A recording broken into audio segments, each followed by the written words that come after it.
Happy New Year. Happy New Year입니다. 갑작스럽게 윤준호 목사님이 감기가 심하게 걸리셔가지고 갑작스럽게 제가 또 쓰게 됐습니다. 그래서 짧고 간단하게 straight to the point 오늘 또 2025년 하나님께서 주시는 우리 파라미션 교회의 방향을 말씀 속에서 함께 또 발견하는 시간을 갖도록 하겠습니다. 시작부터 그런 걸 생각하게 되는 것 같아요. 올 한 해 하나님께서 우리를 위해 준비해 주신 응답이 또 우리에게 또 주신 사역이 너무 중요하고 크구나. 왜냐하면 시작부터 지금 흑암이 우리를 굉장히 공격하고 방해하는 어떤 그러한 또 것들이 보이는 것 같습니다. 모든 사람들은 새해를 굉장히 좋아하죠. 저희 가족 같은 경우는 러시아에서 이렇게 오랫동안 살다 왔는데 러시아 사람들은 새해를 가장 좋아해요. 그래가지고 1월 1일서부터 한 3, 4일 정도는 잠을 안 자요. 그리고 잠을 못 자요. 왜냐하면은 밖에서 밤새 그 뭐라고 하죠 그거? 폭죽을 밤새 터뜨려가지고 잠을 잘 수가 없어요. 근데 왜 그러냐? 왜 사람들은 이 새해를 굉장히 좋아할까요? 사람들은요, 다 새로운 출발을 굉장히 원하고 있거든요. 새해가 되면은 사람들이 뭔가 새로운 어떤 동기부여가 생긴다고 해요. 근데 이게 심리학적으로, 그러한 그 단어가 있어요. Fresh Start Effect라고 한글로 보니까 새 출발 효과라는 그러한 심리학적인 그 단어가 있어요. 뭔가 새로 시작하는 딱 이때에 뭔가 할 수 있을 것 같다라는 어떤 긍정적인 마인드가 사람들한테 생긴다는 거예요. 그래서 뭔가 새해 때 사람들이 제일 많이 하는 게 뭐죠?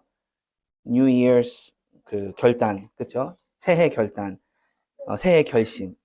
하지만 잘 아시다시피 그 결단, 그 뭔가 좋은 마음 오래 가지 못합니다. 제가 그 어제 어떤 이런 통계를 봤는데 1월 1월 그러니까 그 1월 이상으로 새해 때 그 결심한 것을 유지할 수 있는 사람이 8%밖에 되지 못한대요. 그러니까 90% 이상은 한 달도 못 가서 그래 내가 이번 새로 해 시작할 때 뭔가 이렇게 새로 한번 도전해 봐야지 뭔가 내가 할 수 있다. 근데 10%도 안 된다는 거예요. 그거를 이어갈 수 있는 사람이. 왜죠? 내 자신을 바꾼다는 것은요, 거의 불가능한 것이기 때문입니다. 어떻게 올바른 또 어떻게 제대로 된 새로운 출발을 해야 할지 사람들이 모르기 때문이에요. 뭔가 이렇게 해보면 되겠지? 세상이 말하는 이런 방법으로 내가 뭔가 도전해보면 되겠지? 근데 안타깝게도 진짜로 제대로 된 새로운 출발을 어떻게 해야 할지 몰라요. 무엇을 갖고 새로운 출발을 해야 하는지 모른다는 것이에요. 진짜로 필요한 새로운 출발을 못한다는 것입니다. 왜냐하면 올바른 출발을 하면요, 변화는 올 수밖에 없거든요. 근데 왜 변화가 되지 않냐? 진짜로 새로운 출발을 못하기 때문입니다. 저희는 너무 감사한 것이 지난 대림절 4주를 통해 가지고 하나님께서 우리에게 이것에 대한 답을 주셨어요. 우리가 무엇을 갖고 새로운 출발을 해야 하는지 강단을 통해서 말씀을 통해서 이 크리스마스 시즌을 통해서 우리에게 알려주셨습니다. 또 그것만이 아니라 이번 주 강단을 통해서는 그 새로운 출발할 수 있는 방법도 우리에게 알려주셨습니다. 말씀을 통해서.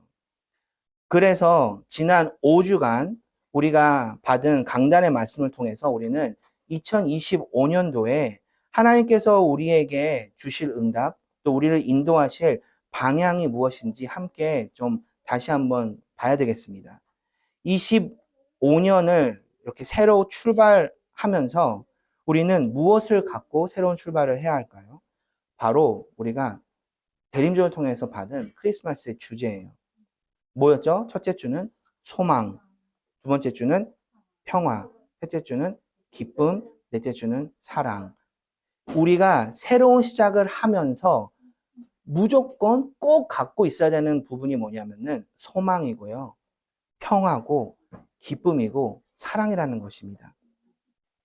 이 소망이라는 것은 무엇이죠? 이사야서 9장 1절, 2절에 우리가 봤죠. 이 세상은 고통과 흑암과 멸시와 사망, 절망밖에 없는 이 세상 속에 참 소망으로 오신 예수 그리스도이십니다. 평화는 이사야서 9장 6절에 우리에게 뭐라고 말씀하시죠? 전쟁과 불만으로 가득 찬 세상에 평화의 왕으로 오신 예수 그리스도. 또 기쁨은요. 누가복음 2장 10절에서 우리가 봤죠. 슬픔과 안타까움으로 가득 찬 이 세상에 온 백성에게 미칠 큰 기쁨의 좋은 소식. 몇 명에게만 미칠 좋은 소식이 아니고요. 온 백성이라고 말하고 계십니다. 모든 사람들에게 미칠 좋은 소식이에요. 그 좋은 소식이, 그 기쁨의 소식이 누구라고요? 예수 그리스도라는 것입니다. 또 마지막 요한복음 3장 16절에 분노와, 우리가 그 요한 사도를 봤죠. 분노와 욕심으로 가득 찬 세상에서 하나님의 사랑이신 하나님의 독생자 예수 그리스도. 그것이 우리에게 진짜 있어야 되는 참 사랑이라는 것입니다. 이 네 가지 중에 하나라도 없으면요, 제대로 된 새로운 출발을 할 수가 없어요. 새로운 출발을 도전해보고 한다고 하더라도 얼마 못 가서 다시 원래 나의 모습으로, 옛 모습으로 돌아갈 수밖에 없습니다. 혹시 작년 1년을 살아가면서 이런 거를 좀 많이 좀 체험해 보셨나요? 저는 이제 결혼한 지 5년 됐는데, 지난 1년을 돌아보면은, 전쟁이었던 것 같습니다. 제 자신과의 전쟁, 또, 우리 가정에서의 전쟁. 근데 왜 그랬을까? 안 바뀌는 거예요. 나의 모습이, 나의 옛 체질이. 근데 왜 바뀔 수가 없지? 왜 사람은 안 바뀌지? 여러분은 뭐라고 생각을 하세요? 왜냐면요, 새로운 출발, 올바른 출발, 제대로 된 출발이 우리에게는 필요한 것입니다. 그렇다면 지금 우리가 25년도 진짜 중요한 새로운 출발하는 이때에 진짜로 제대로 출발을 해야 되겠습니다. 자, 그렇다면은 왜 바뀔 수가 없냐? 영적인 세계 속에 사람들이 살아가고 있기 때문이에요. 새로운 출발을 할 수 없는 이유는 내 인생을 내가 컨트롤하지 못하기 때문입니다. 내가 내 인생을 컨트롤하고 있지 않아요. 누가 컨트롤하고 있죠? 성경은 우리에게 말하고 있습니다. 사단이라는 존재가 세상의 모든 사람들의 삶을 컨트롤하고 있어요. 요한일서 5장 19절에 보면은 온 세상은 이 악한 자 안에 처한 것이다 라고 써 있습니다. 온 세상은 단 한 명도 빠짐없이 이 악한 자의 안에 있는 것이에요. 그러기 때문에 바뀔 수가 없는 거예요. 너무나 좋은 마음으로 내가 뭔가 변해보고 싶은데 안 된다는 것이에요. 왜요? 이 영적인 세상 때문입니다.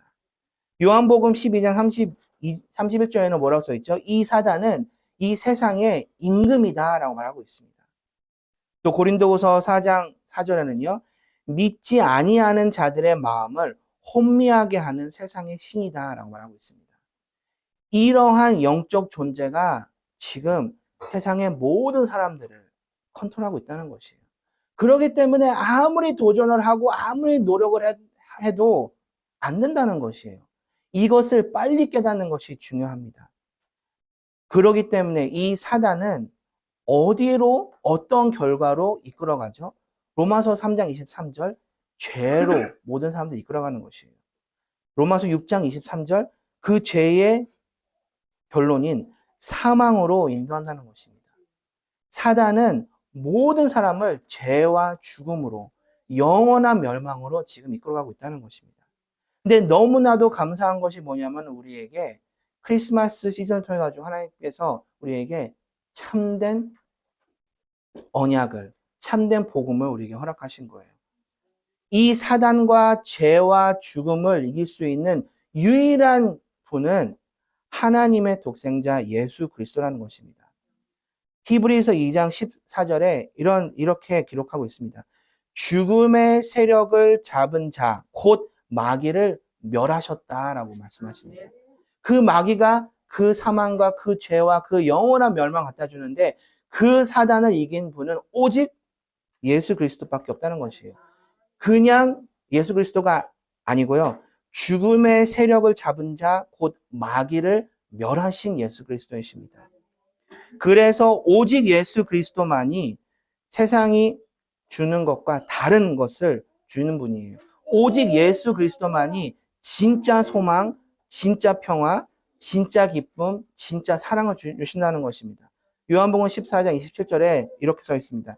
내가 너희에게 주는 것은 세상이 주는 것과 같지 아니하니라. 자, 그렇다면 우리가 이제 새로운 한 해를 시작하면서 깨달았습니다. 아, 그래. 나는 올 한 해를 무엇으로? 소망으로, 평화로, 기쁨으로, 사랑으로 시작하면 되는 거야. 이제 남은 것은 무엇이죠?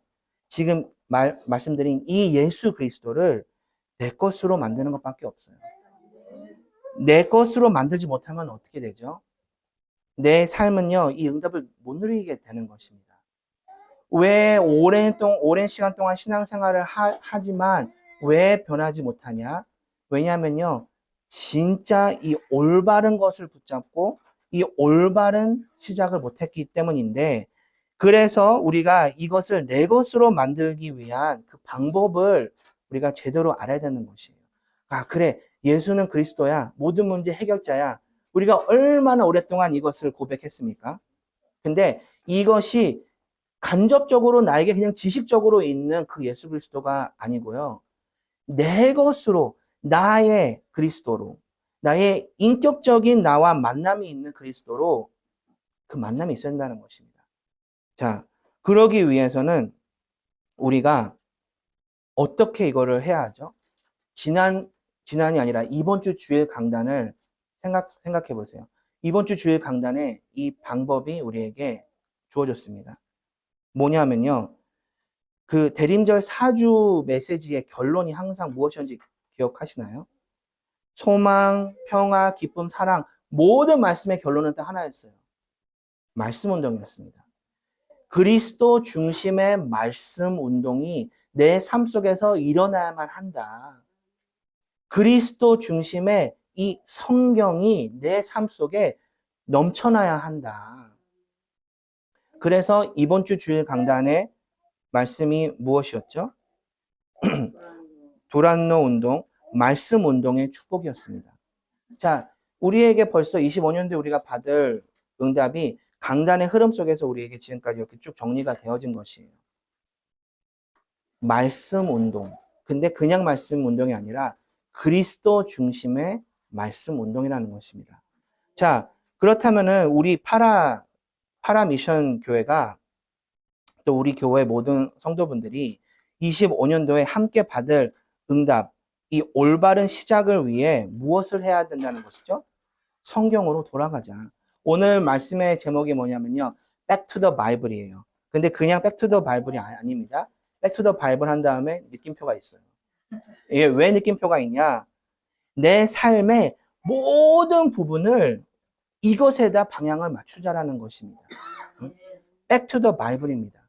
그냥 Back to the Bible이 아니라 그리스도 중심의 Back to the Bible이라는 것입니다. 오늘 본문 우리가 안디옥 교회에 대한 말씀을 보았습니다. 근데 왜 이것을 우리가 봤냐면요. 우리 지금 교회 25년도 방향같이 Back to the Bible, 시간을 들여서 성경에 집중했을 때에 어떠한 응답이 나타나는지를 안디옥 교회가 우리에게 보여주고 있어요. 이것만 우리가 보고 우리가 올 한 해의 방향을 잘 붙잡으면 되겠습니다. 26절 우리가 오늘 본 사도행전 11장 26절에 보면은 바나바가 사울을 만나서 안디옥 교회로 데리고 옵니다. 제가 읽어드릴게요. 만남에 안디옥에 데리고 와서 둘이 교회에 1년간 모여 있어 큰 무리를 가르쳤고 제자들이 안디옥에서 비로소 그리스도인이라 일컬음을 받게 되었더라 라고 써 있습니다. 안디옥 교회가 바나바와 사울, 바울 중심으로 1년 동안 무엇을 했습니까? 하나님의 말씀, 성경에 집중했다는 것이에요. 그리스도 중심의 말씀 운동을 1년 동안 지속했다는 것입니다. 근데 그때에 어떠한 응답이 보였죠? 첫째로는 그리스도인이다라는 그 타이틀을 처음 받게 된 것이에요. 그리스도인이다, 크리스티아노스라는 헬라어인데 이게 무슨 뜻이죠? 그리스도에 속한 자, 그리스도를 따라하는 자, 그리스도를 닮은 자라는 뜻이에요. 이때 이 사람들이 이 그리스도인이라는 타이틀을 받은 그 이유가 뭐냐면요. 그리스도의 나의 삶이 그리스도를 나타나는 삶이었다라는 뜻이에요. 말로만 나는 예수님을 따르는 자야가 아니고 주변에 있는 사람들이 봤을 때 아, 저 사람은 진짜 뭔가 예수님을 닮은 것 같아. 저 사람은 진짜 뭔가 그리스도를 따라가는 것 같아. 삶으로 이것이 보였다는 것이에요. 그래서 이거는 도대체 무엇을 뜻하는 거냐? 그리스도의 제자가 일어났다는 것입니다. 1년 동안 바나바와 사울 중심으로 성경에 집중했을 때에 진짜 그리스도의 제자가 일어났다는 것입니다. 말로만 그리스도의 제자가 아니고 나의 삶의 모든 부분이 예수님에게 맞춰진, 그리스도에게 맞춰진 일꾼들이 일어나기 시작했다는 것이에요. 또 두 번째 우리가 무엇을 볼 수 있죠? 29절에 보면은 지금 이 땅에 큰 흉년이 임했다라고 했습니다. 근데 큰 흉년이 임했는데 이 안디옥 교회는 무엇을 하고 있죠? 예루살렘 교회를 돕고 있는 것이에요. 이거는 뭘 말하고 있는 거죠? 경제적인 증거, 응답을 받았다는 것입니다. 1년 동안 하나님의 말씀, 그리스도 중심의 성경에 집중했을 때에 나타난 응답이 무엇이에요? 세상에서 볼 수 있는 경제의 증거가 나타나는 것입니다. 또 세 번째, 13장을 보면은 너무나 중요한 응답, 선교사가 세워졌고 선교사가 파송되어졌다는 것이에요. 지금까지 역사상 선교사라는 존재는 없었습니다. 근데 1년 동안 그리스도 중심의 말씀에 들어갔을 때에 전무후무한 선교사를 파송하는 응답이 이 안디옥 교회에 나타났다는 것이에요. 그리고 그 같은 13장을 보면은 또 뭐가 일어났죠? 굉장히 중요한 부분이 뭐냐면은 교회를 살리는 일꾼이 세워졌습니다. 자, 13장 1절을 보면은 여기 안디옥 교회에 선지자들과 교사들이 있으니 5명이 있었습니다. 바나바와 바울이 있었고 그리고 시므온과 루기오와 마나인이라는 평신도들이 있었어요. 이 5명이 누구였냐면요. 교회의 일꾼이었어요. 근데 이 5명 중에 2명은 사역자였어요. 그래서 이 2사람은요. 선교사로 파송을 받게 되어지는 것입니다. 근데 그 외에 3명이 중요해요. 이 3명은요. 평신도였거든요. 근데 이 3명이 뭘 했냐? 이 3명이 교회를 살린 것이에요. 교회에 남아서 교회를 관리하고 교회를 운영하고 또 교회의 성도들을 또 돕고 살리고 장로들이었습니다. 이 장로들이 교회를 살리는 일꾼들이었어요. 하나님의 말씀에 그리스도 중심의 말씀에 집중할 때에 교회를 살리는 일꾼들이 세워진다는 것입니다. 선교사를 파송하고 후원할 수 있는 이러한 일꾼들이 세워진다는 것이에요.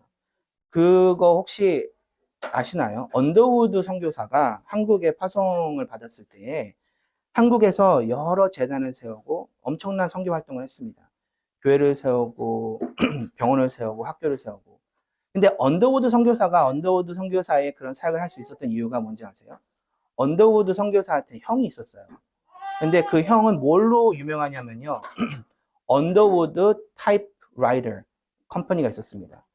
그 뭐죠? 타이프라이터? 타자기. 언더우드 타자기가 엄청나게 유명한 그런 브랜드였어요. 그러니까 유명한 작가들 다 그걸 썼어요. 그 정도로 돈을 많이 번 일반 평신도였다는 것이에요.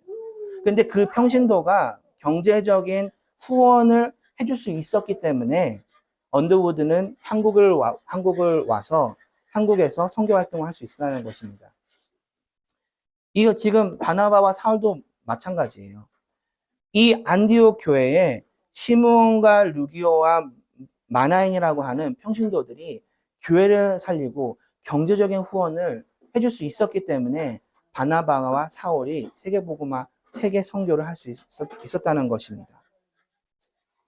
자, 또 13장 2절 3절을 보면은 여기서 우리가 뭘 볼 수 있냐? 하나님의 말씀에 1년 동안 집중했을 때에 성령 인도를 받아 선교를 대표하는 교회로 세워졌다는 것입니다. 아직까지도 그러니까 지금 이때에 대부분 그리스도인들은 그래도 예루살렘 중심으로 교회가 돼야지. 그래도 이스라엘 중심으로 하나님께서 역사하실 거야. 그래도 유대인이라고 하는 사람들 중심으로 우리는 또 전도를 해야 돼라고 대부분 생각하고 있었어요. 대부분의 사람들은요, 이런 생각과 이런 틀에서 벗어나지 못하고 있었습니다. 근데 하나님께서 우리의 생각과 우리의 틀을 깨기를 원하시는 거예요. 왜냐면요, 우리가 생각할 수 있는 것 밖에서 하나님께서는 역사하시거든요. 아직까지도 예루살렘이고 이스라엘이고 유대인이고 라고 하는 이때에 하나님께서는 무엇을 하셨냐? 이 이방의 너무나도 작은 교회, 얼마나 작았습니까? 일꾼이 3명밖에 없었어요. 3명밖에 없는 이 작은 교회에서 세계 선교에 엄청난 일을 일으키신 것이에요. 얼마나 선교의 모델적인 교회가 될 정도로. 우리의 숫자가 문제 될까요? 여기 지금 어린아이까지 합쳐가지고 우리 19명입니까? 우리의 나의 수준이 문제가 될까요? 내가 변화되지 않는 나의 이 모습이 문제가 될까요? 당연하죠. 우리의 생각과 우리의 틀, 우리의 그 생각 속에서는 문제가 되죠. 어떻게 안 될 수가 있어요. 그것 때문에 우리가 항상 싸우고 있잖아요. 근데 하나님의 시선에서는요, 전혀 문제가 되지 않습니다. 거꾸로 하나님의 시선에서는요, 하나님께서 역사하시기 더 좋은 현장이라는 것입니다. 근데 하나님께서 역사하시면은 너무나도 작고 너무나도 연약한 그 한 교회가 선교의 역사를 바꿨다니까요. 근데 이 모든 응답이 어디서 왔다고요? 그리스도 중심의 성경, 그리스도 중심의 말씀에 1년 동안 집중했을 때예요. 우리가 지금 결론적으로 봐야 하는 것이 2가지가 있습니다. 우리가 봐야 되는 2가지가 뭐냐면은 바나바라는 한 사람이 한 2가지 행동이에요. 바나바는 2가지가 꼭 필요하다, 절대적이다라는 것을 알고 있었어요. 첫째로는 뭐냐면은 바나바가 한 행동이 뭐였죠? 다소에 가서 사울을 데리고 왔습니다. 첫째, 바나바가 알고 있었던 절대적인 것 뭐냐? 팀이에요. 나는 혼자서 할 수가 없다. 팀이 필요하다. 근데 더 중요한 건 2번이에요. 어떠한 팀이 필요하냐? 2번째 더 중요한 거는 뭐냐면은 1년이라는 시간 동안 말씀을 가르쳤다라는 것이에요. 말씀의 절대성이 있었어요. 하나님의 말씀으로만 우리가 지금 받은 이 사역을 이룰 수가 있다. 이 절대성이 있었다는 것이에요. 좋은 사람들이 모여서 일을 한다. 그게 아니에요. 하나님의 말씀으로만 이것이 가능하다. 그래서 말씀 집중 코스를 1년 동안 진행을 한 것이었습니다. 자, 생각해 보세요. 지도자, 설교자, 목사, 또 중직자, 이러한 사람들 다 너무너무 중요합니다. 중요한 리더가 되는 거 너무너무 중요해요. 하지만 사람을 변화시킬 수 있는 것은요, 사람이 아니에요. 사람을 변화시킬 수 있는 것은 좋은 리더가 아닙니다. 뭐예요? 오직 하나님의 말씀으로만 사람은 변화될 수 있다는 것이에요. 근데 사도 바울이 이것을 알고 있었어요. 두 가지 뭐라고요? 팀의 절대성이 있었고 말씀의 절대성이 있었어요. 그러면 이 두 가지를 합치면은 뭘 말하는 거죠? 응? 말씀으로 하나 된 팀이 있었다는 것입니다. 팀이 필요하고 말씀의 절대성이 있어야 된다. 근데 이것을 합치면은 말씀에 하나 된 팀이 있었다. 바나바는 이거를 알았기 때문에 이 두 가지를 집중한 것이에요. 근데 이 두 가지를 집중했을 때에 우리가 지금 아까 같이 본 이런 선교의 응답이 있었다는 것입니다. 우리가 올 한 해에 받아야 되는 응답이 이 안디옥 교회 응답이에요. 우리가 올 한 해에 받아야 되는 응답이 뭐냐면은 말씀으로 하나 된 팀이 되어지는 것입니다. 왜요? 그러면은 그 이후에는요, 안디옥 교회의 이 응답은 결과적으로 따라올 수밖에 없는 것이에요. 그래서 우리도 뭐예요? 주제가 뭐라고요? Back to the Bible입니다. Back to the Bible. 이 Back to the Bible, 이것은 그냥 우리의 한 해 동안의 그냥 표만이 아니에요. 이것을 어떻게 우리가 진짜로 우리 성도들의 삶 속에서 이 응답을 진짜 확인시켜 줄 수 있을까라고 함께 기도하다가 하나님께서 우리에게 주신 중요한 방향이 있습니다. 다음 주 주일부터죠. 우리 한 해 동안의 모든 강단의 말씀은요, 창세기서부터 성경을 쭉 풀어가는 강단으로 인도를 받게 됩니다. 근데 여기서 또 중요한 거, 오늘 이거를 다 나눠드릴 텐데, 이게 뭐죠? 성경 통독표예요. 근데 우리 또 슬기가 다 이렇게 만들어졌는데, 달력입니다, 달력. 25년도 달력이에요. 근데 달력인데, 그날 어떤 성경을 읽어야 되는지, 이렇게 이 스케줄대로 따르면은 1년 안에 성경을 일독할 수 있는 거예요. 근데 우리가 이거를 만든 이유가 뭐냐면은 백투더 바이블이기 때문입니다. 1년 동안 우리가 진짜 그리스도 중심의 성경으로 돌아가자. 그러면은 그 속에서 따라올 수밖에 없는 성경 응답이 있다. 또 우리가 지금 준비하는 것이 뭐냐면은 성경 공부. 근데 우리는 그냥 성경 공부를 하지 않고 Back to the Bible study. 저희 아버지가 지난주 강단 때도 들으셨잖아요. 40년 전에 처음 전도사가 되었을 때 성북동에 있는 자그마한 교회에서 그 성서반을 진행하신 거예요. 1년 동안 성경을 전체를 이렇게 띄는 그런 반을 2년 동안 진행을 했는데, 그때의 그 말씀 공부를 참여하고 그때의 은혜 받은 사람들이 그 교회의 일꾼이 되어지고, 또 그때의 은혜를 잊지 못해가지고 40년 후에 저희 아버지를 어떻게 찾아가지고 컨택해가지고 이렇게 만난 거예요. 근데 만나가지고 하는 말, 그때의 그 말씀의 은혜를 내가 잊을 수가 없다. 그래서 우리가 그것을 모티브로 그 바이블 스터디를 진행합니다. 그 일주일에 한 번 우리가 금요일 또 수요일 이렇게 진행을 할 건데, 그러니까 똑같은 내용을 갖고 우리 교회 성도분들은 다 참석하시기 바랍니다. 자, 네, 맞습니다. 25년도 새로운 시작이 됐습니다. 새로운 시작, 또 변화. 이거는요, 창조의 원리예요. 그거 알고 계시죠? 우리 몸의 세포는요, 계속 rejuvenate, 뭐죠? 재생되고 있습니다. 평균적으로, 그러니까 세포마다 다른데, 평균적으로 7년 정도가 지나면은 전에 있었던 세포는 아예 없어요. 그러니까 7년에서 10년 사이에 우리는 완전 다른 존재가 되어져 있는 거예요. 하나님께서 우리에게 이 창조의 원리 속에서 보여주신 것이 뭐냐면은 우리는 계속적으로 변화돼야 된다.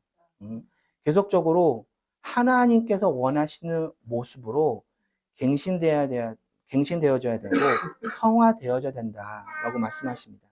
근데 그 올바른 변화의 방법, 다른 것에 있는 것이 아니에요. 말씀, 그리스도 중심의 말씀 속에 그 올바른 변화가 일어나는 것입니다. 나라는 존재, 우리가 다시 한번 확인할 수 있습니다. 절대 바뀔 수 없어요.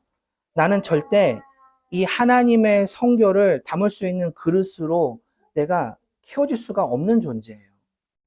그래서 그리스도의 말씀에 새로운 우리가 또 집중과 새로운 출발을 해야 되는 것입니다. 나를 변화시킬 수 있는 유일한 방법, 그리스도 중심의 하나님의 말씀에 집중하면서 참된 선교의 증인으로, 또 참된 선교의 우리 각자 가정으로, 참된 선교의 교회의 모델로 세워지는 2025년도가 되기를 주 예수 그리스도 이름으로 축원드립니다. 기도하겠습니다. 하나님 아버지 감사합니다. 2025년 우리가 한 번도 가보지 못한 이 길을 어떻게 우리가 가야 할지 말씀을 통해서 우리에게 확인시켜 주시니 감사합니다. 참된 올바른 시작이 우리 안에 있기를 소원합니다. 하나님 아버지, 세상은 어떻게 시작해야 되는지 모르는데 우리에게 말씀을 통해서 어떻게 시작해야 되어져야 되는지 알려주시니 너무 감사합니다. 하나님 아버지, 이제 우리가 1년 동안 예수 그리스도에 중심된 말씀 운동 속에 들어가기를 원합니다. 예수 그리스도의 말씀에 집중된 성경 속으로 우리가 들어가기를 원합니다. 하나님 아버지, 이 속에서 우리 개인과 우리 가정과 우리 가문, 우리 교회가 참된 선교의 증인으로 세워질 줄 믿습니다. 하나님 아버지 감사합니다. 예수님 이름 기도했습니다. 아멘.